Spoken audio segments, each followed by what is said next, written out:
Honestly, in this era, a lot of people don't really care so much about this. Probably older generations still care. So perhaps if you want to marry into Chinese family, then you must know several stuff about this. So you're not like, you guys do that?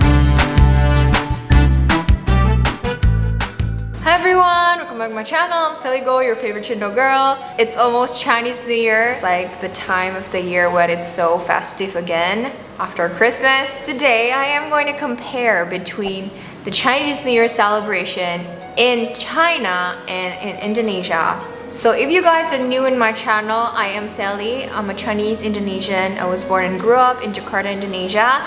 I have asked my parents. There are actually a few different things that I found online. The things that they do in China and we don't do it here in Indonesia during the Chinese New Year. Interesting, right?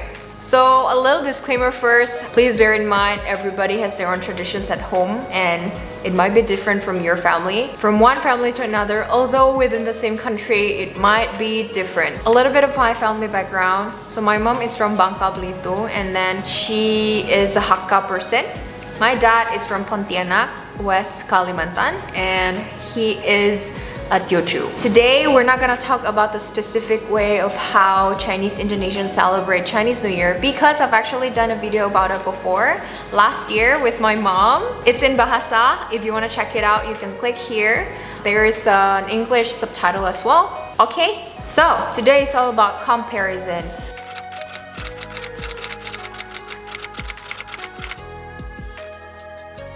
I've googled and I found several websites that talk about the Chinese New Year tradition in China. First website is from chinahighlights.com. First thing first mentioned here is cleaning and decorating houses with red things. People give their houses a thorough cleaning before Spring Festival or before Chinese New Year, we call it, which symbolizes sweeping away the bad luck of the previous year and making their homes ready to receive good luck. Do we do it here in Indonesia? My family, yes, we do it here. Before Chinese New Year, days before or normally the night before, we would clean the house. How about the red ornaments, red things? Yes, some families do hang lanterns in their homes or like outside of their house. Yeah, it's red, right? It counts. This one depends on the family and depends on where you live. If you live in a Chinese neighborhood, I think it would be more red rather than the normal places that you visit in Indonesia. Second thing mentioned here is offering sacrifices to ancestors. Honoring the dead is a Chinese New Year's tradition that's kept to the word. Many Chinese people visit ancestors' graves on the day before the Chinese New Year's Day, offer sacrifices to ancestors before the reunion dinner to show that they are letting their ancestors eat first, and add an extra glass and place it at the dinner table on New Year's Eve. Honestly, I'm not too sure if people in China really do it, but we don't do it over here. In fact, I asked my dad a few days ago and then he said, what is that? We don't have that kind of tradition. Because when we want to pray to ancestors, we normally do it during the Qingming. Yeah, I'm not sure if I actually pronounce it correctly in Chinese. Qingming. But we don't do it during Chinese New Year. What we do instead is to pray to the temple. If you guys are Buddhist or if you guys believe in the Chinese religions, people will pray in the temple. Yeah.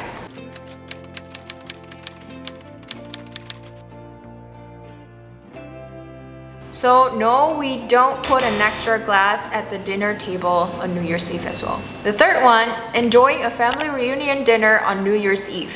Yes, I think this one makes a lot of sense. I think that's the core of the Chinese holiday in the first place. This specific one especially, it's for family gathering. So yes, we do have reunion dinner. Normally the night before Chinese New Year, our family will gather and then we will have the big feast before the New Year. Yeah, New Year's Eve, right? Fourth, exchanging red envelopes and other gifts. Ooh, of course, we do that also here. I mean, that's common tradition. I think everyone that is celebrating Chinese New Year all over the world still do this, at least that I know of. Because kids normally receive things, right? Even, let's say Christmas, they also receive gifts.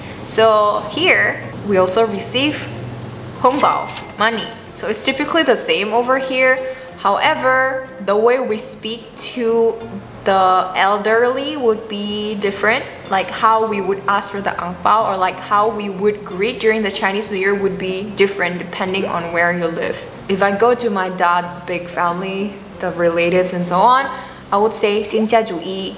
If I go to my mom's side, I will say, what is it? I forgot. 恭喜发财. Oh my god, I'm such a bad kid. I forgot this kind of thing. Sorry, mom. Oh wait, it's 恭喜发财. 恭喜发财. 恭喜新年 also can. Sorry. Can lah. You guys understand also. Okay, next up, setting off firecrackers and fireworks. Setting off firecrackers and fireworks is an indispensable festive activity. It is a way to scare away the evil and welcome the New Year's arrival. In Indonesia, we do that here. I think in my dad's or my mom's hometown. But if you talk about Jakarta, at least in my neighborhood, people don't do this kind of thing. So I would say big cities, they don't really do this kind of thing as much. Maybe fireworks, yes, during the New Year's Eve. Just like the International New Year's Eve, there are a lot of fireworks, right? Not as festive though, but I think you get my point, right? However, when it comes to firecrackers, I think only several places still have it. Yeah. I never play firecrackers in my life, my whole life. Like the one they hang it over there like that and a plop plop plop plop. I never play it before. Next one, watching lion and dragon dances. Ooh, we do have it here. In fact, Indonesians call lion dance as barongsai. Very specific and very different, right? Mostly in the temples, or if there are like Chinese shows, or in Chinese hometown in Indonesia. You guys that are watching, have you ever watched lion dance performances before? Comment down below, please, and let me know. Next, I also googled from this website called rd.com. Eat delicious and auspicious food. My family, we do eat good food, like a big feast, I told you guys, during the New Year's Eve. However, auspicious... Oh yeah, actually my mom explained it to me last year.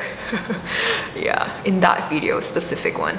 Auspicious food, more like fruits and something sweet. Because it's stated here, there are 7 lucky foods to eat during Chinese New Year, like fish, dumplings. This specific one, I don't think we have it. We don't follow this kind of auspicious food to eat specifically during Chinese New Year. Just sweet stuff and bigger feasts than normal. And there's that, all the traditions in China versus in Indonesia, just so you know. But it doesn't mean that we always have to do every single thing over here. I don't think it's like that anymore. Right, what do you guys think? Let me know your thoughts down below, and thank you guys so much for watching. Don't forget to like this video, share this video, and subscribe to my channel because it really helps me. Hopefully I'll see you guys on my next video. Okay, bye!